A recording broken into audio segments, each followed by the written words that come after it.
Hello and welcome to Improving Scottish Football. My name is Kieran, and today on the podcast, I'm joined by Barry Anderson, who is a sports journalist and currently writes for the Edinburgh Evening News. So today we are going to be talking about Scottish clubs trying to qualify for European group stage football. We're actually going to be parking Celtic and Rangers to the side, and we're going to be focusing on the 3rd, 4th, 5th place teams, because historically we have not had a great track record.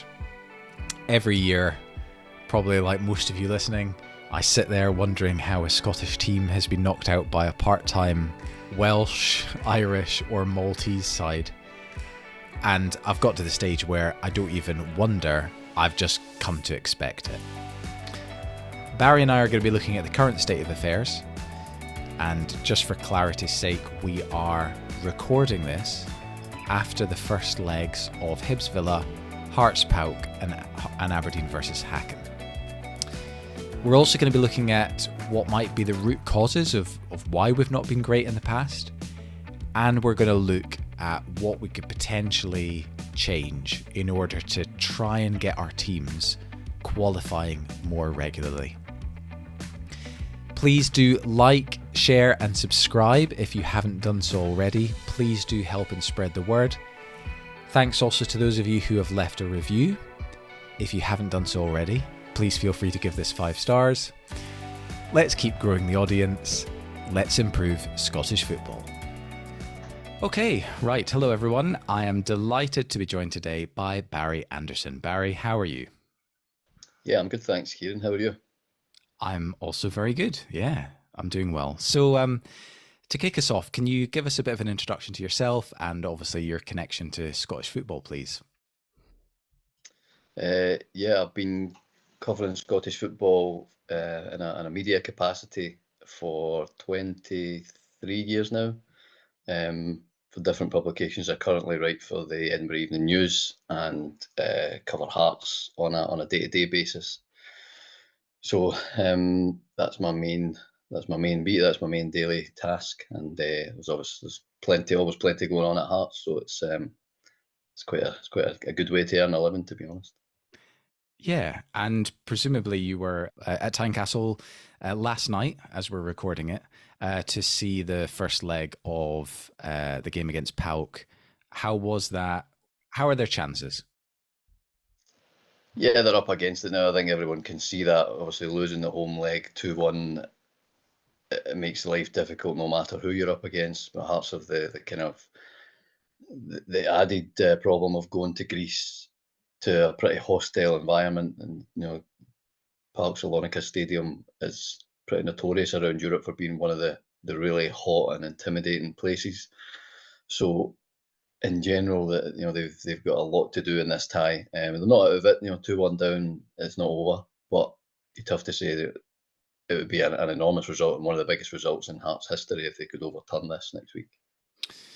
Yeah, I was at the Rosenborg game a week ago, and that was brilliant. That was actually my first ever time at Tynecastle, and for the record, I was absolutely blown away. Like, I thought the atmosphere was brilliant. My ears were ringing the next morning. And one of the things I loved, actually, I was in the main stand. Nobody sat down for the entire game, which I loved. I mean, it hurts the calves after 2 hours of standing, but I mean, it just adds to the atmosphere. Yeah, I mean, if that was your first time, then you picked an absolutely ideal game to go to. And I can understand why you would feel the way that you do about it, on a night like that when everything sort of goes Hearts' way, apart from the first few minutes when they concede a goal, and then the comeback and the noise and the sort of passion and the crowd driving the team on, and then a late winner in stoppage time. It was everything that you could want for your first visit to Tynecastle. I'm actually my brother-in-law and my sister are over at the moment from Australia, so he managed to get a ticket. He's more into AFL than soccer, if you want to call it that. But he wanted to go to Tynecastle and just see what it was like. So that was his first experience of Scottish football, and he was raving about it. Again, just because of the atmosphere, way the game panned out, and Hearts getting the late winning goal to go through. Everything just came together at once, and he loved it. He was found him in a bar in Gorgie Road after the game with Hearts fans just having a beer, and it's one of those nights that he said he'll never forget. So yeah, I think everybody that was at that game seemed to love it. Yeah. This is the kind of level that we're trying to hopefully get our clubs to, because historically, the clubs that have finished in those third, fourth, fifth places in the league haven't always been able to get to European group stages. I say haven't always. They very rarely get to the group stages. Hopefully now, though, with Hearts, I mean, obviously Hearts have got an uphill battle. Hibs are out of it now after that first leg. But Aberdeen are looking fairly promising after the first leg. This at least is the level we want to get to, where we've got 3 other teams getting at least a realistic chance of getting to group stage football. Yeah, definitely. In that sense, I mean, the Europa Conference League has a lot of detractors, as you'll be well aware, but for Scottish football, it's actually been a really good thing. When you look at Hearts being involved there last year and making, I think the income they got was £5 million and more than 3 million of which they managed to keep as profit. Aberdeen are now in that situation where they're in the Europa League playoff, and if that doesn't work out, then they have the parachute into the Conference League groups. So there's not a negative to this for Scottish football in my view. I think in general it's just one of those tournaments that's come along just at the right time, very much like the Nations League came along just at the right time for the national side, and they've benefited from that. So I can't sing the praises of the Conference League enough, if I'm being honest with you. I know there's a few teams in there that are sort of lesser ranked teams, if you like, but why shouldn't lesser ranked teams have an opportunity to compete in Europe, against teams of a similar level? I mean, I definitely think that UEFA have done the right thing here by bringing in a third tournament. It's easy to sneer at, but if you're one of the bigger clubs that play in the Champions League every year, and you just think, Conference League, who cares about that type thing? But Scottish football fans are enjoying it. Aberdeen fans will enjoy it this year, just as Hearts fans enjoyed it last year, and anyone else who gets an opportunity in there in the future will certainly enjoy it. So, yeah, it's only positives as far as I can see. Yeah, big time. Yeah, such a great opportunity for our clubs, especially those outside the old firm, to actually obviously not only enjoy, trips to Europe, but the money is a huge aspect, because as you say, if it's something in the £5 million ballpark, for getting to the group stages of Europa or Conference League, that is a huge way that our other clubs can try and close the gap on Celtic and Rangers. Definitely. Like everything else in football, success most of the time comes down to money. And we all know there's a massive gap between Celtic and Rangers and the rest of the clubs financially. So whatever opportunity you have to close that gap and try and bridge the gap and make things a little more even in terms of a playing field, then we have to take it. So let's also touch on Hibs and Aberdeen then. Obviously, I appreciate you cover Hearts and you were obviously at the Hearts games, but what are your kind of initial thoughts on how those teams have obviously got on in Europe, but also their kind of, starts to the season? I thought Hibs did extremely well to get past Luzerne in the previous qualifying round of the Conference League. I thought that was a terrific result for them. A 5-3 aggregate was superb. But I think when they knew straight away when the draw was made, and they knew that they were up against Aston Villa, if they'd got there, the writing's kind of on the wall. And it's not just, doesn't matter whether it was Hibs or Hearts or Aberdeen or whoever. There's no way any Scottish club's getting past Aston Villa, and I would probably include Celtic and Rangers in that right now, because Celtic and Aston Villa would easily take a couple of goals off Celtic and Rangers, at Parkhead or Ibrox, if they wanted to. That's just the situation that we're in, unfortunately. And the scoreline at Easter Road the other night didn't really surprise me. I said before the game, a couple of people were talking to me about it, and I said this has got the kind of makings of the Hearts Spurs match. from a few years back. I think 2011, I think it was, which also finished 5-0.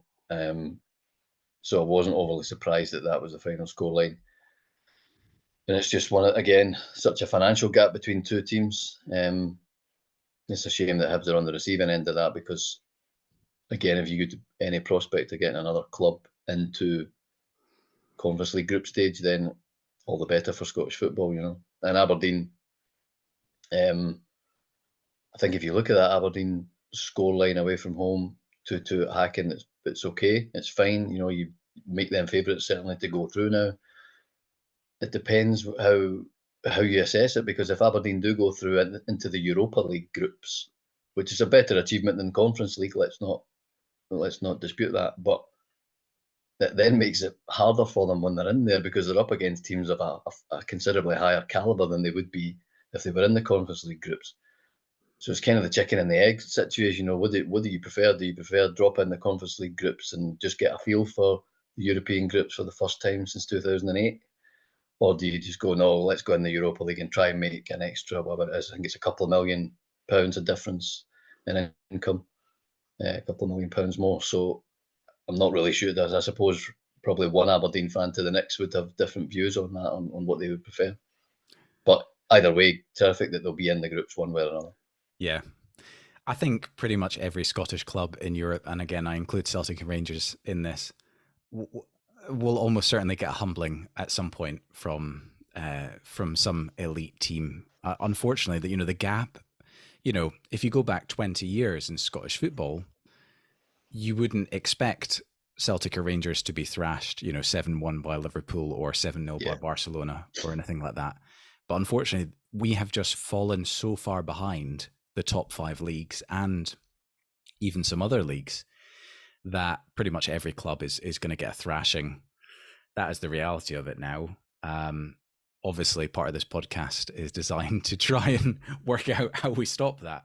But in terms of the Europa and the conference, one of the other good things about the Europa League is, of course, if you finish third, you can drop into the Conference League. So if Aberdeen do manage to get Europa, there's a potential kind of lifeline there as well to even have Europe after Christmas, which would be phenomenal. It would, and also probably worth mentioning just on that point, that third place only gives you that opportunity if one of the top two win the Scottish Cup, because the third place, the Europa League playoff place, is awarded to the Scottish Cup winners. So potentially, if some you could get a surprise where you've got a Ross County or a Raith Rovers getting through and winning the cup, then they would be in that position, which would be incredible. Yeah, we nearly had Inverness, didn't we, in a way? That's right. Yeah, and that's a great romance of the whole thing. But realistically, I think long term, for this to benefit Scottish football, over the next 5 to 10 years, you want the likes of Aberdeen, Hibs, and Hearts in these group stages as much as possible, even if it is only Conference League. Just get in there, get used to that level, the level of opposition that you face, the schedule that you face. It's pretty punishing trying to play Thursday night away from home in Europe, maybe in, Turkey or somewhere like that, and then come straight back after the game, try and recover Friday, bit of training Saturday, and then you've got a league game on the Sunday, and you have to do that, 6 times for all the group matches. So the Thursday, Sunday, it takes a lot of getting used to. There's a financial side of it. How do you manage the finances, organising the trips for the people behind the scenes at each club? So there's a lot to it.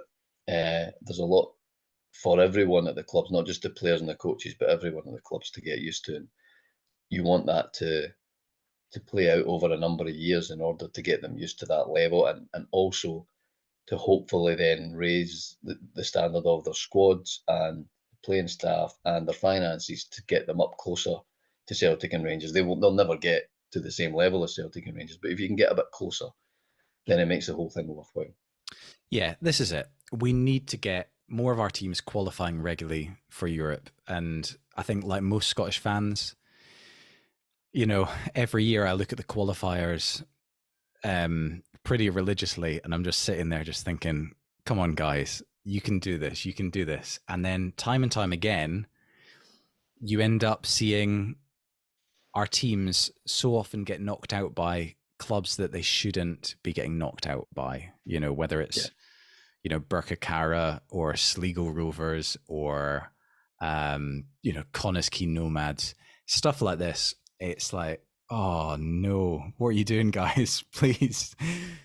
But if we can get over that hurdle of, at the very least, we should be beating the teams that we should be beating, right? It's one thing getting pumped 5-0 by Aston Villa. It is what it is.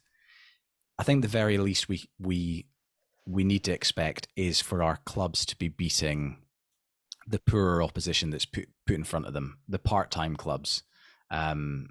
So at least I think, obviously apart from Hibs' first leg in Andorra, we seem to be getting slightly more respectable results. Yeah, this season I would say so, yeah. I would say overall there's sometimes still a little bit of an arrogance amongst Scottish teams, Scottish players. At times, I'm not suggesting all the time, but at times when they come up against a lesser name, from Ireland, from Wales, whatever, from one of the smaller nations in mainland Europe, then it's like, well,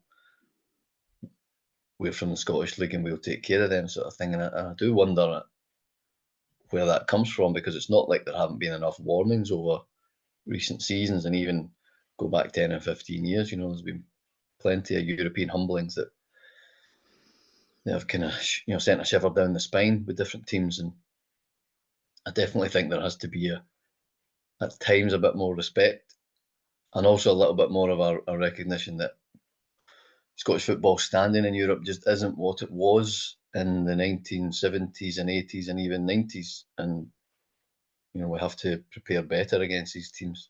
And I think some of that is the reason behind it. So what's the magic sauce then? How do we get our teams to qualify more regularly for Europe? Well, I think as I said earlier, the Conference League coming in a couple of years ago is definitely beneficial, because it gives it another avenue, and that parachute down from the Europa League playoffs into the Conference League groups. So we do have to make more of that. But in a general sense, I think finances are the be all and end all. If there was a fairer distribution of prize money for a start in Scottish football, rather than it all being gobbled up by the teams that finish first and second in the league. So if prize money was distributed fairer, then the clubs below that would have a far better chance. Now, we all know why the finances are distributed the way they are, because it suits the big two, and that's why they vote for it that way. You could be here all day discussing that, but I think someone has to try and overhaul that one way or another. I would also like to see us get a better TV deal, and market our game better in that sense. I think our game's been undervalued and undersold for quite a while. I'm not suggesting that it's at the same level of the English Premier League in terms of audience pool, or the German Bundesliga or Spanish League or anything like that. But I do think that we're worth more than the money that's coming in. And it's not Sky's fault, because you can sit and point the finger at Sky all you want. Sky are running a business. Why are they going to pay more money than they have to cover Scottish football? It's up to the people who are running Scottish football to eyeball these companies more, stand their ground more, be more demanding, and stick up for Scottish football, and use the fact that we have a decent product, a very authentic product to sell to different teams, to different countries, sorry, and make sure that that's one of the selling points, because it's easy to look at the Premier League in England, and some of the quality down there is terrific, and I watch the games myself, and you can't argue that you do get good entertainment down there, but there's plenty of entertainment in Scottish football as well, and people overlook that too much. And there's some terrific quirks in this country, some terrific grounds to go to, some great atmospheres, and I don't think that some people do market Scottish football well, but I don't think overall people in charge market it as well as they could. Yep, completely agree. I did an episode specifically on the TV deal with Alex Marr a few episodes back, and yeah, he goes into quite a lot of detail on how Neil Doncaster approached the kind of renegotiation with Sky, and one of the things that really jumped out is the fact that they just chose a terrible time to do it, where BT are going through turmoil, and there's just no kind of competition, and everyone just seems to be quite happy with the safe option that is Sky. And he also says that a lot of the clubs are also really happy with Sky. And this is one of the big problems, I think, is that so many of there just seems to be so many people in power who are just quite happy with the status quo, and if it's not broken, let's not fix it. Whereas actually, there's so many of us, probably from more of a fan perspective, who are just who feel that our game deserves more than what we're getting. And so there just seems to be a bit of a disconnect, really. Yeah, I sense that as well, Kieran. I think you're right that Sky have been on the scene for a long time, and I definitely think they have a place in Scottish football, and I think that they let's be honest, they do showcase the Scottish game, because they have the rights to do that. But I think that there could be certainly other broadcasters on board. When you look at the fact that Sky aren't taking their quota every season, or their quota of live games every season, they're not actually fulfilling. They're showing as many games as they're allowed to. Then I think we have to do something about that. There has to be a second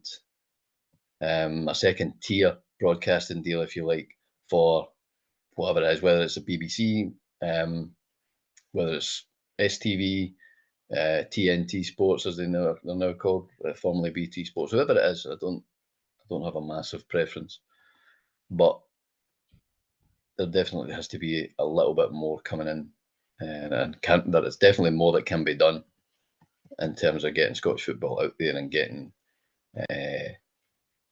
more broadcasters involved. Yeah.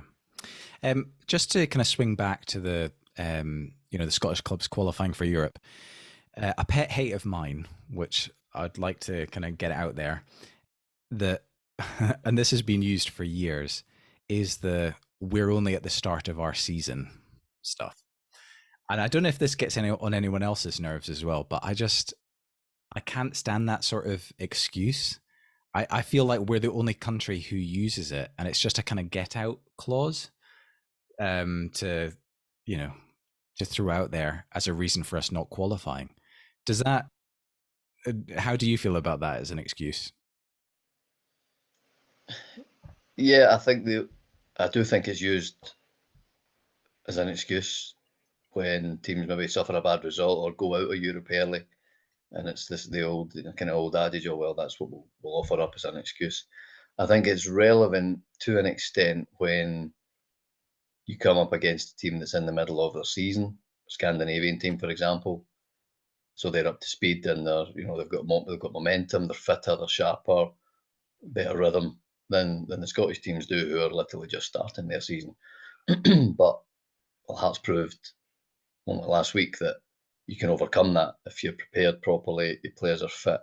Let's be honest, if you're going into Europe and starting playing games in early August or even mid-August, Scottish players by then have been back doing pre-season training for almost 2 months, because they're back, around the 17th, 18th, 20th of June now, in most cases, because they've got Europe to prepare for, or the League Cup group section starting. for those that are not in Europe. So I don't. It's just a convenient excuse, Our players can and should be as fit as any other players in Europe. There's no reason why they can't be. The training facilities that we have at the major clubs anyway are as good as you'll find. Some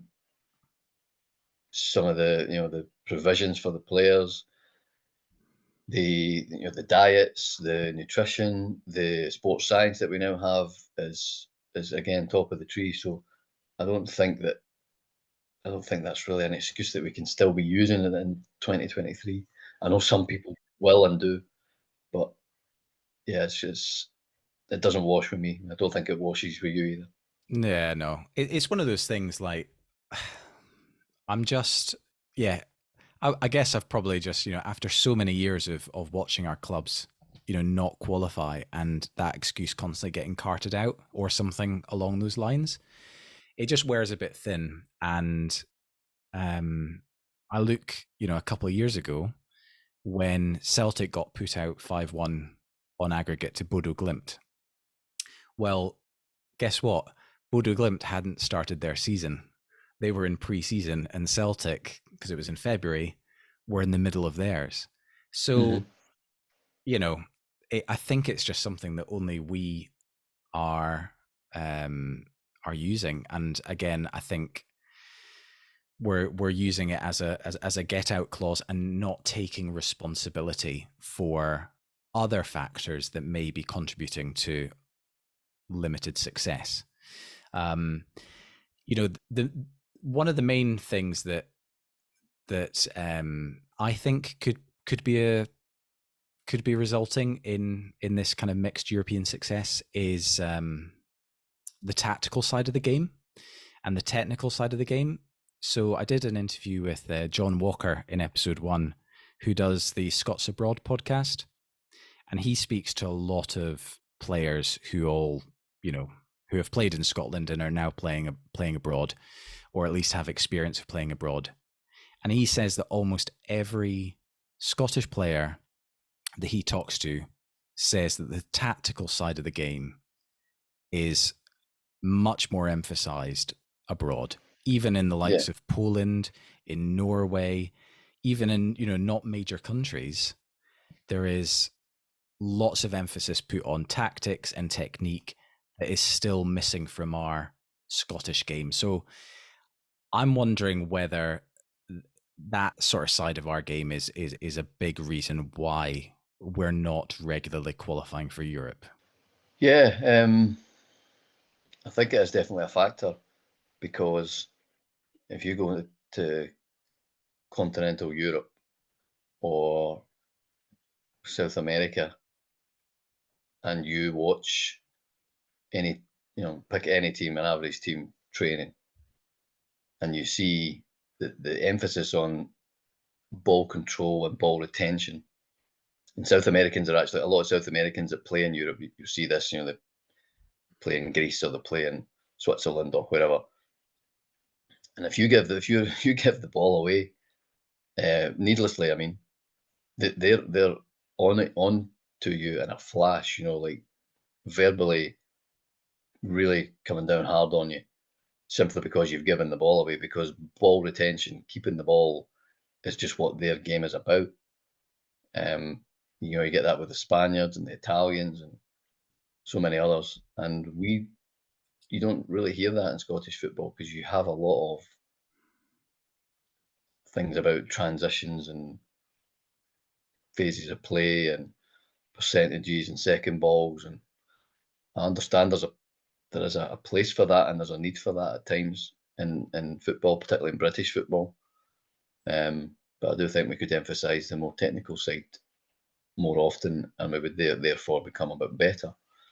I also think the Scottish League again suffers because there's too much of a gap between Celtic and Rangers and the rest. You get any league in Europe has its main, its main clubs that challenge for the title.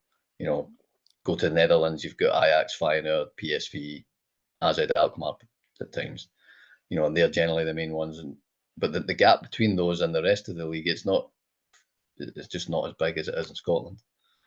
So again, if you close that gap financially, then the clubs below Celtic and Rangers can bring in slightly better players, maybe better coaches with more tactical nous, and you can close the gap a little bit that way.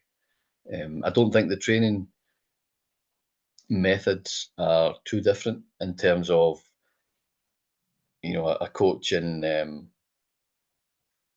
Italy, for example, can put on a training session just the same as a coach in Scotland can. It's about what you're emphasising to the players. Are you emphasising, right, we need to get direct balls forward quickly and feed the centre forward and get some, a little nippy guy in round about him to pick up the loose balls? Or are you teaching, we want to build the ball out from the back, but we want to do it at a tempo. So we want to feed the centre half and then it goes straight into midfield and we play forward through the lines. Is your midfield rotating well enough? Have you got them on a carousel so that they're moving the other midfielders in the opposition team around to create space? All of those things should be fairly standard, I think. Yeah. It's difficult to do a bit of a catch-all here, but I guess one of my concerns about Scottish football is, when it does come to selecting coaches, sometimes our clubs do just go for the safe option. And there's another phrase that kind of gets my goat a little bit, which is when people want certain managers or coaches because they know the club or they know the city. And I'm always thinking, surely you just want the best coach that you can possibly get, because it's not difficult to learn the ways of a club or the ways of a city. Are our clubs really looking in the best places for innovative coaches, who are actually going to try and play progressive football? Yeah, I'm slightly, I can see both sides of the fence here on this one. Because you're right, we do need we need different ideas in this country and we need to bring them in, from outside at times, and I'm all for that. But as well, I can understand from a club's point of view, when you're changing manager, if you're generally changing manager because your results haven't been good enough and you need a change because you're slipping down the league. So you don't want to slip any further down the league. If you bring in somebody who doesn't know Scottish football, and again, there's so many idiosyncrasies about Scottish football that if you don't understand them, you'll get caught out and you'll get found out. And there's many, many examples of that over the years at so many different clubs. So you need somebody who understands what it's like to go away up to Ross County on a Tuesday night in February when it's -2 and how to get a result there. And it's not pretty. And again, that goes back to what I'm saying earlier. How do you emphasise more of a tactical, technical side? Well, you can't when you're in Dingwall on a Tuesday night in February because you just can't play football up there at that time of year. The pitch is probably poor. This is not a go at Ross County, by the way. This Ross could happen County. anyway. This is happening anyway. You could wait, it's in Johnstone or you're at Kilmarnock, you're on a plastic pitch at the moment. So it's about knowing the environment, and I can understand why some clubs feel when they're appointing a new manager that they want somebody who knows the environment. And that's also, as much as Celtic deserve enormous credit for bringing in Ange Postecoglou a couple of years back, and the way he got their team playing was terrific. And I don't think any neutral anyway, could say they didn't enjoy watching that Celtic team play and some of the football they played. But I can also fully understand why they went for Brendan Rodgers to replace him when he left, because again, just somebody who knew the landscape, the club, the league, the grounds, and everything that goes with it. So I think you have to take it on a case-by-case basis. At the end of the day, if you're appointing a manager from out with Scotland, then there is an element of a risk about it, more so than if you're appointing someone who's already been involved in the league and done okay. Yeah, you're right. It has to be done on an individual basis. I think fans of any club just want to know that their board is doing due diligence and at least going out and speaking to the best candidates that are available. Yeah, and certainly I would be frustrated if if a club, if I supported a club and they literally just went to literally the person who's right in front of their nose without speaking to anyone else. Yeah. Which can unfortunately still happen quite a bit of the time. But there's lots of really innovative thinking out there, around Europe and around the world. Obviously, Postecoglou being a great example, as you cite. Cool. Right. Well, we're coming to the end of this podcast, Barry. Before I let you go, I'm going to ask you the question I ask every guest, which is, if you had a magic wand and you could change one thing about Scottish football, what would it be?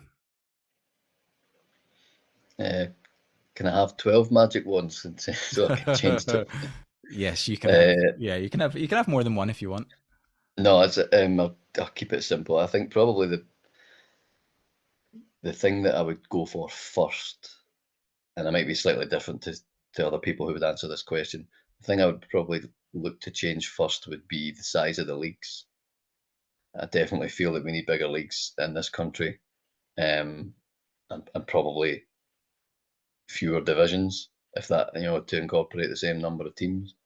I'm not overly fussed on whether we'd go to a 16-team Premiership or an 18-team. I think there are merits in both, but I think at least a 16-team top flight is necessary, and maybe like a 16-team second tier, and then a 10-team below that, something along those lines. I'm not massively fussy.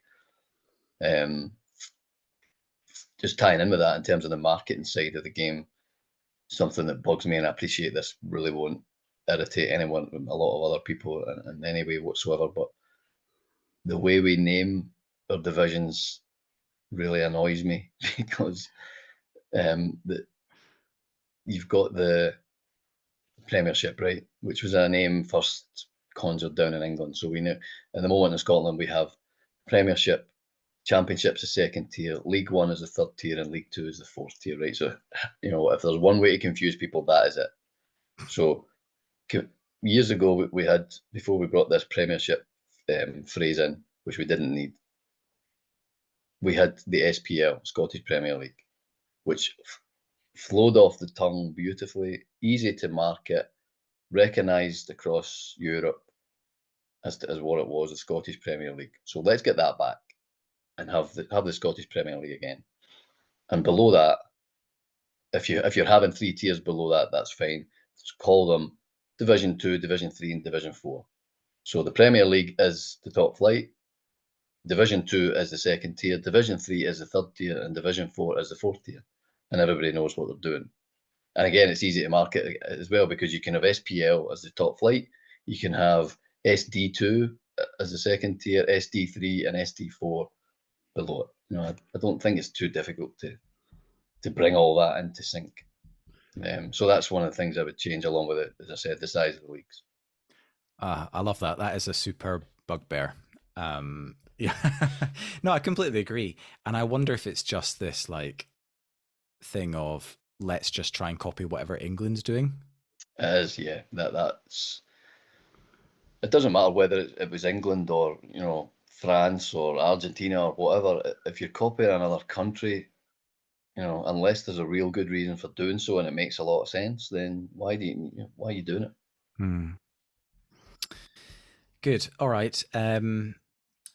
Well, listen, Barry, I'm going to let you go, but that was superb. Thank you for coming on and for giving us all your thoughts. No, thanks for having me. I enjoyed it. It was good chat and good to get some things off the chest as well. Well, this is it. This is basically just a whole therapy session. This podcast is a therapy session for all Scottish football fans to just list out all the things that they that annoy them. So no, that was good. So listen, thanks again for coming on, and thank you to everyone who is listening.